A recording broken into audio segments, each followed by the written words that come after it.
안녕하세요. 우아한 언어유희 강민경입니다. 반갑습니다, 여러분.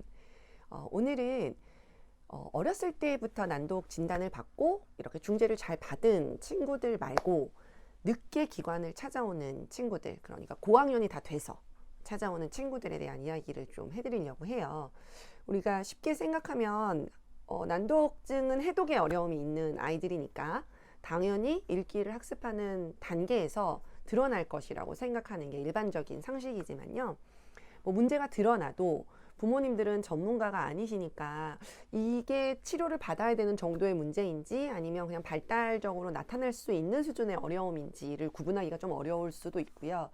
또는 아이가 이제 좀 기능이 좋은 거예요. 읽기 외에 다른 기능이 워낙 좋고 이제 지능도 높고 그러면 그 아이가 갖고 있는 읽기 문제가 눈에 띄게 드러나지 않을 수도 있는 거죠. 그리고 이제 본인이 워낙 기능이 좋으니까 본인이 가지고 있는 역치를 넘어서지 못하는 거예요. 그래서 제가 지난 그 유튜브에 그 똑똑한 난독증 아이들에 대한 이야기를 해드렸죠. 그래서 그런 친구들은 늦게 발견돼서 오는 경우도 있어요. 그래서 최근에는 제가 좀 3학년 때 그 친구 3학년 때 검사를 했었고, 그래서 그때도 이제 난독이 좀 심각해서 꼭 중재를 받으셔야 된다라고 안내를 해드렸는데 이제 개인적인 사정이 있으셔서 중재를 못 받으신 거예요. 근데 이제 뭐 저희 기관이 멀기도 했고 그래서 저는 이제 그쪽 집 근처에도 좀 알아보시고 좀 다니셨으면 좋겠다 해서 굉장히 적극적으로 치료를 권고한 친구가 있거든요. 근데 중학교 2학년이 돼서 지금 다시 저를 찾아온 거예요.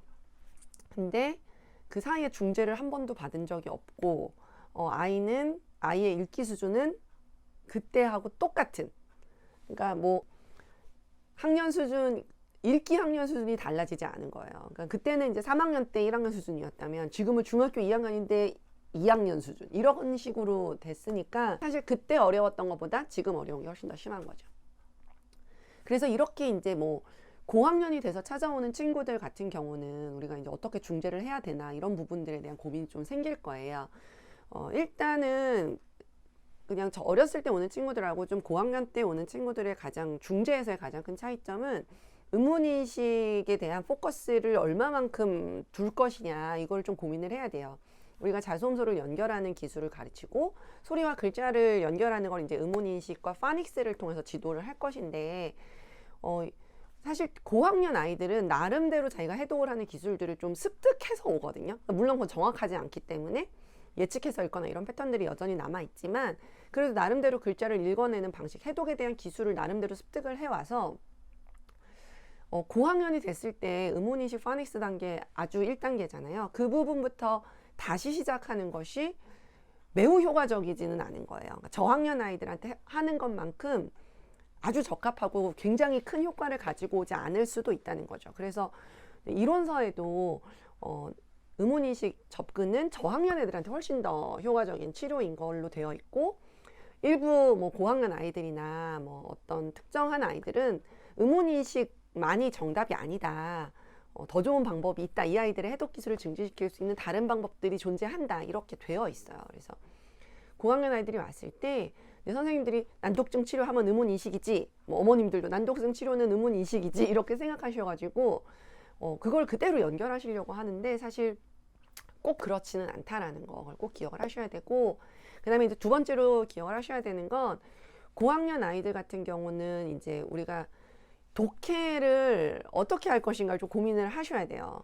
그러니까 지금 해독 기술이 어느 정도인지를 확인을 하시고 또 이 친구의 언어 능력이 어느 정도 되는지 어휘력 등을 포함해서, 그래서 만약에 이 친구가 독해를 어느 정도 좀 진행을 할 수 있다라고 한다면 그 부분도 반드시 개입을 해주셔야지 되거든요. 왜냐하면 우리가 결국에는 난독증에 대한 해독 치료를 하고 읽기에 대한 개입을 하는 이유는 읽어낸 것을 이해하기 위한 거예요. 근데 이미 이제 중학생 뭐 또는 초등학교 고학년 이렇게 되면 그래도 꽤 높은 수준의 글을 읽고 이해해야 되는 것들이 요구되어지거든요. 그런데 계속 언제까지나 뭐 기초적인 것들만 다루고 있을 수는 없죠. 기초 기술이 없다고 해서. 그래서 같이 이렇게 병행할 수 있는 방법들을 좀 고민을 하실 필요가 있다는 거죠. 그리고 어휘가 굉장히 떨어져 있을 가능성이 있어요. 특히 이제 뭐 관계어라든지 뭐 개념어라든지 이런 것들이 좀 제한이 있을 수 있기 때문에 해독을 할 때 반드시 의미랑 연결해서 이 친구의 또래 수준에 적합한 어휘들을 익히면서 할 수 있도록 하는 것을 꼭 같이 진행하셔야 됩니다. 그래서 어휘력을 기반으로 한 언어 능력이 필요한 거고, 그 언어 능력이 잘 적용돼서 독해를 할 수 있도록 도와주는 게 필요해요. 그래서 독해 기술도 좀 지도를 하셔야 하고, 또 묵음으로 읽고 이해하는 것들도 결국엔 최종적으로 우리가 목표로 하는 것이기 때문에 고학년 아이들한테는 이런 커리큘럼을 어떻게 우리가 짜서 제공할 것인가를 좀 고민을 해서 접근을 해야 되는 것이죠. 그리고 또 이제 고학년 아이들한테 이제 많이 남는 문제가 결국에는 철자의 문제일 거예요. 그러니까 해독보다 철자가 더 떨어지는 양상이 나타날 수 있거든요. 그러면 이 철자 지도를 또 어떻게 할 것인가. 그래서 이제 중학교 정도 되면 과제 리포트도 그렇고 다 이렇게 컴퓨터로 하는 작업들도 꽤 많이 제출을 하고 그럴 수 있어요. 그래서 뭐 컴퓨터로 하는 활동을 좀 같이 병행하시는 것도 좋고, 물론 쓸 수 있어야 돼요. 물론 손으로 쓸 수 있어야 컴퓨터로 하는 것도 의미가 있지, 컴퓨터로만 하는 것은 그것만 하는 게 다는 아니거든요. 근데 쓰기 기술이 좀 느리거나 이게 뭐 근육 운동성 자체가 좀 떨어지거나 이런 친구들은 뭐 또 철자를 자판으로 쳐서 진행을 하도록 하는 것도 방법이니까, 그런 요즘에 많이 사용하는 매체를 기반으로 한 치료를 너무 두려워하지 마시고 그런 부분도 좀 접근할 수 있도록 지도를 하시면 좋겠습니다.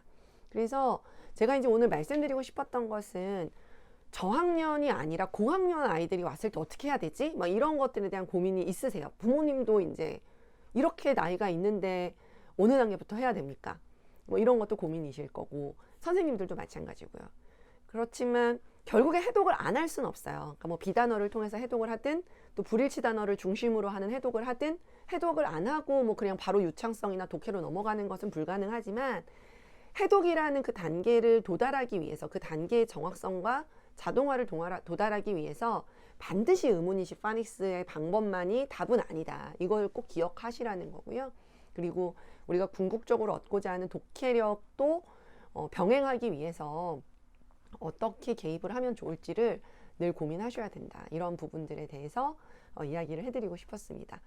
네, 그래서 선생님들 도움이 좀 되셨기를 바라고요. 고학년 아이들 왔을 때 좀 새로운 그 아이들 학년 수준에 맞는, 또래 수준에 맞는, 그런 교과 수준에 맞는 그런 어휘와 지도 방법들을 가지고 개입하실 수 있도록 잘 구성하셨으면 좋겠습니다.